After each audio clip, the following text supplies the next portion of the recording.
जय हिंद दोस्तों, मैं सोनू सिंह आपके अपने परिवार एसवी पाठ्यक्रम में आपका स्वागत है। जैसा साथियों, हम सब मिलकर ट्विटर पर UPSC nits CBI investigation tweet करते आ रहे हैं। उससे यूपी तक मजबूर हो गया है, उसने फिर से यूपीएससी दरोगा मुद्दा को उठाया है। ये जो ट्वीट करते हैं ना, ये ट्वीट से बड़े बड़े लोगों तक टैग करके हम भेजते हैं, तो वो सब मिलकर हमारे यूपीएससी दरोगा मुद्दा को बार बार उठा रहे हैं और आज नहीं तो कल हमें कहीं ना कहीं से न्याय जरूर मिलने वाला है। तो साथियों, हमें डेली सुबह उठकर जब भी हमें मौका मिले एक ट्विटर पर जाके ट्वीट कर देना है ताकि ये मुद्दा बना रहे।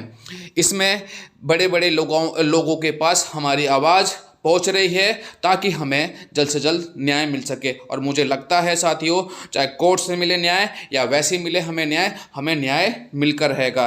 आइए देखते हैं यूपी तक ने अपनी वीडियो में यूपीएससी दरोगा भर्ती पर क्या बोला है। दरोगा भर्ती 2021, हाँ, ये वही भर्ती है जिसको लेकर सोशल मीडिया पर युवा आज भी आवाज उठाते रहते हैं। हाँ, ये वही भर्ती है जिसमें कई एफआईआर दर्ज हुई।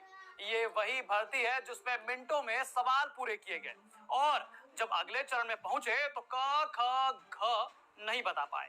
अब इसमें एक चर्चा को खूब जोर दिया जा रहा है। #UPSI needs CBI investigation. सवाल उठता है, स्टूडेंट्स सीबीआई इन्वेस्टिगेशन की इतनी तगड़ी मांग क्यों कर रहे हैं, जबकि योगी सरकार बिल्कुल इसके मूड में नहीं है। तो आइए जानिए।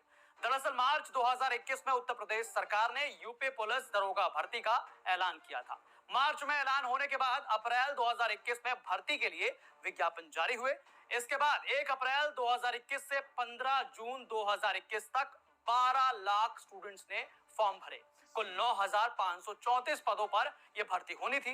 सितंबर में कोरोना के चलते एग्जाम की तारीख जो है वो बदल दी गई। इसके बाद 12 नवंबर से 2 दिसंबर तक एग्जाम ऑनलाइन मोड में संपन्न हुए। लगभग 7,61,000 अभ्यर्थियों ने इस एग्जाम को दिया। इसके बाद शुरू होता है गिरफ्तारियों का दौर, जो कि लगातार एक के बाद एक ऐसे केस सामने लाता है जिसे देखकर सब दंग रह जाते हैं।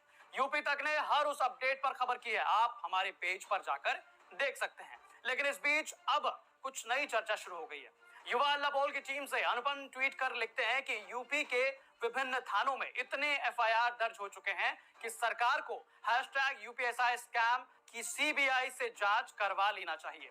लेकिन एक तरफ शिकायतें सामने आ रही हैं, फर्जी अभ्यर्थी जेल जा रहे हैं और दूसरी तरफ ट्रेनिंग की तैयारी भी चल रही है। सीबीआई जांच की मांग को ठुकराकर आखिर किसे बचा रही है सरकार।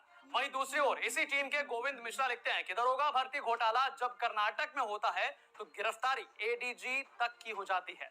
वहीं घोटाला जब यूपी में होता है तो चंगू मंगू को गिरफ्तार कर मामले की लीपापोती की जाती है। यह संभव ही नहीं है कि बड़े पदों पर बैठे अधिकारियों और नेताओं के सह के बिना यह घोटाला हो जाए।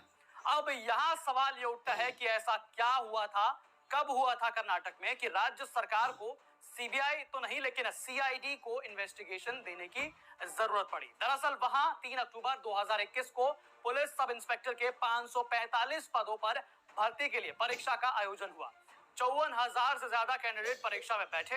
ये उम्मीदवार फिजिकल एग्जाम के बाद शॉर्टलिस्ट किए गए थे। 2022 जनवरी में परीक्षा के नतीजे आए, 545 कैंडिडेट चुने गए।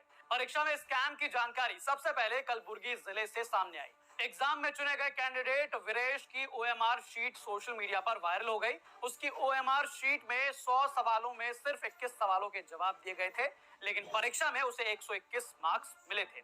इस एक अनोखे केस सामने आए जिनकी नकल करने की कहानी आपको हैरान कर देगी। पहले 30, फिर 70, फिर 120 और अब 200 से ज्यादा कैंडिडेट्स और उनके गैंग के लोग गिरफ्तार हुए। बस अब ये ट्वीट कर कहा जा रहा है कि ये घोटाला जब यूपी में होता है तो चंगू मंगू को गिरफ्तार कर मामले की लीपापोती की जाती है। ये संभव ही नहीं है कि बड़े पदों पर बैठे अधिकारियों और नेताओं के सह के बिना ये घोटाला हो जाए। तो भैया इशारा साफ है, युवाओं का ट्वीट के माध्यम से यही कहना है कि इसीलिए हम सीबीआई इन्वेस्टिगेशन की मांग तेज कर रहे हैं, लेकिन सरकार मानने को तैयार नहीं है। आपको ये रिपोर्ट कैसी लगे हमें कमेंट करके जरूर बताएं और आपके हिसाब से क्या होना चाहिए था वो भी इसमें जरूर